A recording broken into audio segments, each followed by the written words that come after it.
think that is one of the things that holds so many of us back, and it's one of your principles. We get so caught up in the fear of the unknown that we lose sight of the belief in possibility.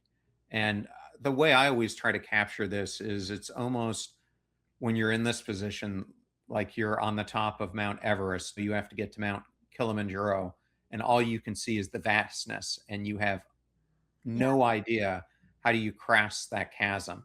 And that becomes this unknown hell that you find yourself in. And that's where so many people get stuck. For you, I know one of the things that is big in your philosophy is to break things down into their smallest components and then use that to take action. So how would you do that? How would you explain that to a listener who might be stuck in that wanting to do something different, knowing they need to, but fearing it right now? I think, first of all, I had heard at one point, and it really changed my perspective on uncertainty. I heard this quote that said, "Uncertainty is where the possibilities live." And it's that spot where you don't know what the future holds, so therefore anything's possible.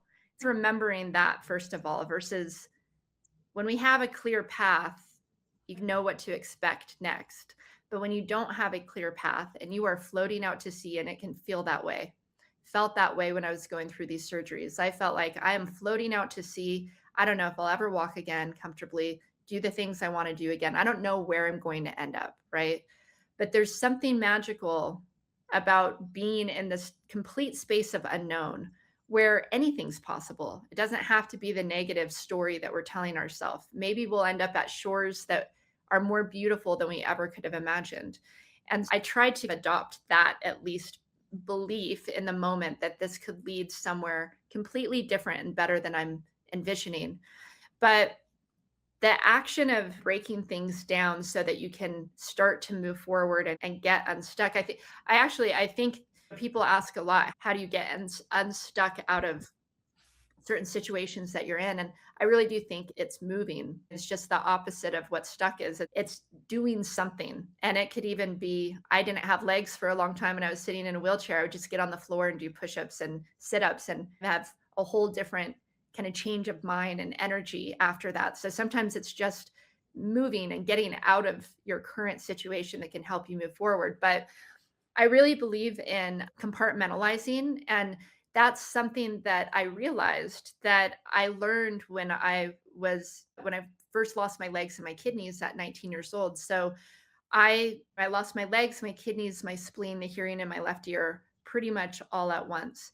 That was incredibly overwhelming moving forward. My weeks would look like doctor appointments that were just I'd have so many doctor appointments, so many concerns. Would I need a kidney transplant? Do I need a hearing aid? My mom and I were just booking all these doctor appointments back to back as I was kind of Yeah. trying to navigate all this, plus standing in prosthetics that were so uncomfortable.